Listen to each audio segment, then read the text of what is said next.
So you've seen this thing right here. And you want to know, should you upgrade? But do you really need to upgrade? Let's find out. Now turn up.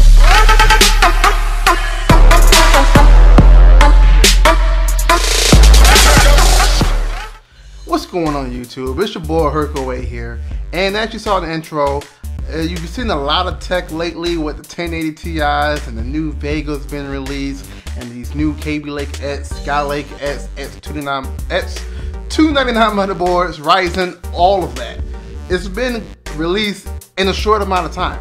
And the question that I've been getting asked a lot is, do you really need to upgrade? So I want to walk you through the components that's in your computer and help you decide if you need to upgrade or not.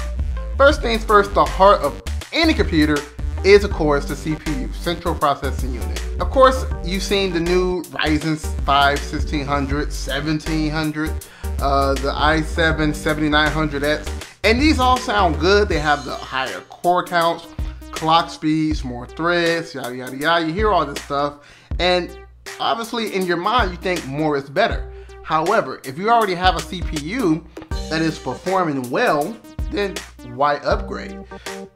If you, let's take for example, you have an i7 4690K. It's probably one of the top of the line CPUs for the 4th gen of Intel. You're considering if you need to upgrade or not. Well, here's some things you may want to consider. Is your performance going down?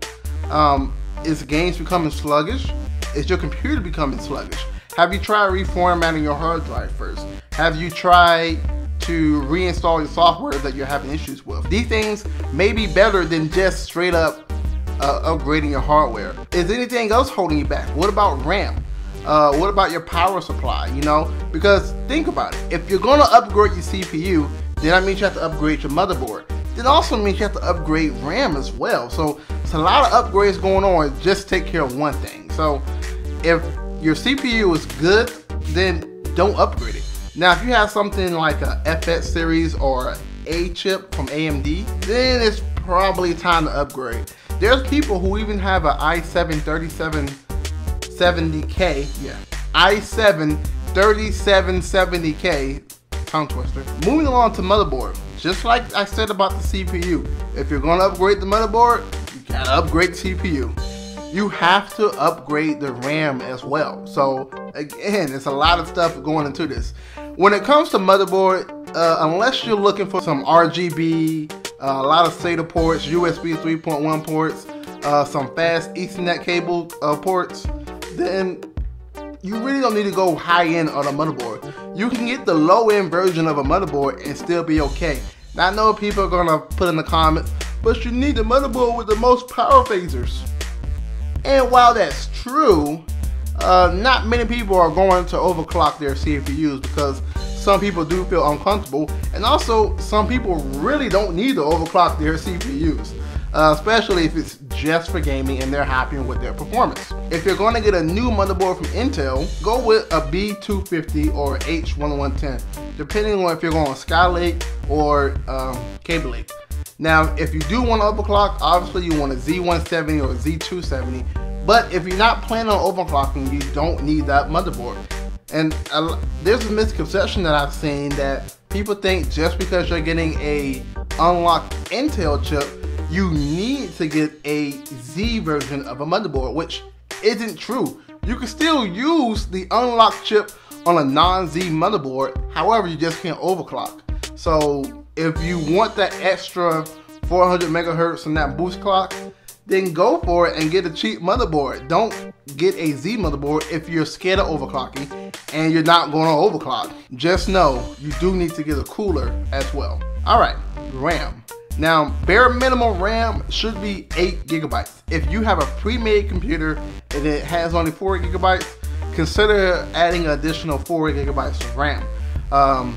Me personally, I say 16 gigabytes is that sweet spot because you are, one, you have enough RAM for gaming, you have enough RAM for editing, you have enough RAM from doing some moderately heavy duty tasks. With 16 gigabytes, that's the sweet spot, and not too many people are going to go above 16 gigabytes of RAM. heck, even 8 gigabytes for ultra gaming, especially in 4K, is okay, because it really doesn't matter the capacity of the RAM, and also it really doesn't matter the speed of the RAM.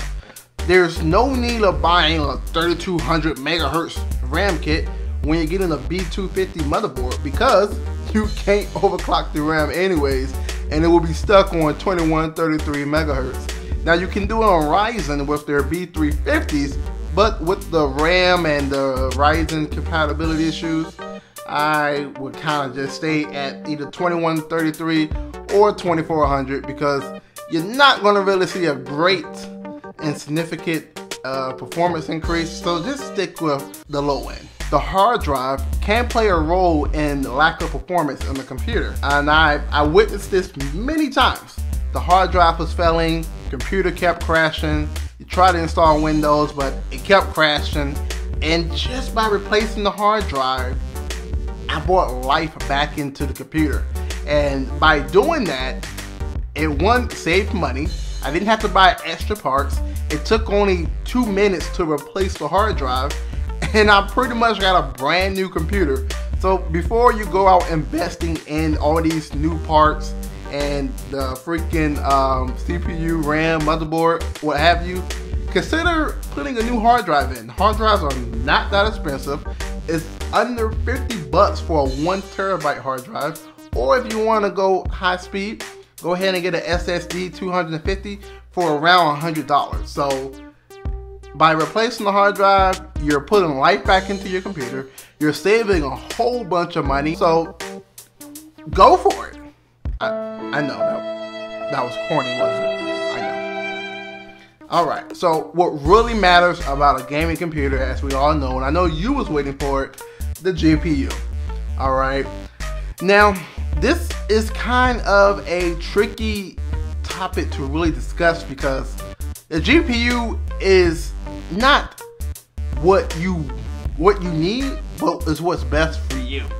So if you're okay with low to medium settings and 60 to 100 frames per second, then you don't need a high-end GPU. But if you want to shoot that 60 frames per second in 4K, then of course you're going to need something like a GTX 1080 Ti or a Titan XP from NVIDIA. Until AMD releases their Vega, then that's what we're going to have to do. If you're okay with your current settings of your GPU, then stick with it. Don't upgrade because GPUs are being released all the time. I always see people, hey, I want a GPU that's going to last me 4 to 5 years. It's hard to tell when a GPU is going to last you 4 to 5 years, because developers may find a way to utilize the latest GPU. 2 years down the line, a new game will come out and a new GPU will come out, but that game will be optimized for that GPU and your GPU will be left in the dust. So it's really hard to tell. So what you should do is get the GPU that is right for you and right for the settings you want. Alright, if you're okay with playing in 720p, then go ahead and get the low-end GPU. Don't spend $300 to $400 on a mid to high-end GPU when you can use that money for a better monitor, for an SSD, or just save it in your pocket and put it back in the bank. To really wrap this all up, the only reason you should upgrade any component in your CPU, besides the hard drive, is if the performance is not tolerable for you.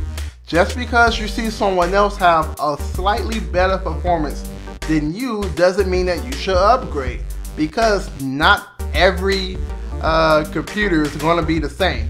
For example, Hardware Canucks, great example. I'm glad that he dropped a video on this subject. He had a Ryzen 7 1700X with an X379 motherboard, top of the line. Alright, and he could not crack 3.9 gigahertz. Now this just goes to show that not AMD chip is the same, because obviously other reviewers are able to hit 4.0 easily. And you know, this is a guy that we all can trust. So if he isn't able to hit it, then you may not be able to hit it, and you shouldn't be upset. Just be happy with the games that you're playing. Here's a thought. turn off the FPS counter, okay? And just play and enjoy the game and see if it makes a difference. Now, if you do see screen tearing and you do see glitches here and there, then yes, you want to do some troubleshooting. But if you have that FPS counter on and there's no screen tearing, there's no lag, but your FPS is lower than the other guys, why does it matter? Like, really, why does it matter? Yes, I get it. You pay all this money to have the greatest performance, but if it's not affecting the quality, does it really matter? Seriously, does it really matter? Well, that ends my rant. I'm sorry if I went kind of over on this, but I just had to get that out. If you like this video, give me some thumbs up. If you didn't like it, give me some thumbs down. As always, subscribe to the channel, comment. What type of setup do you have? Are you planning on upgrading anytime soon? And if you got any questions, please drop them in the comments below. I'd be more than happy to answer them. It's your boy Herkaway. I'm out of here.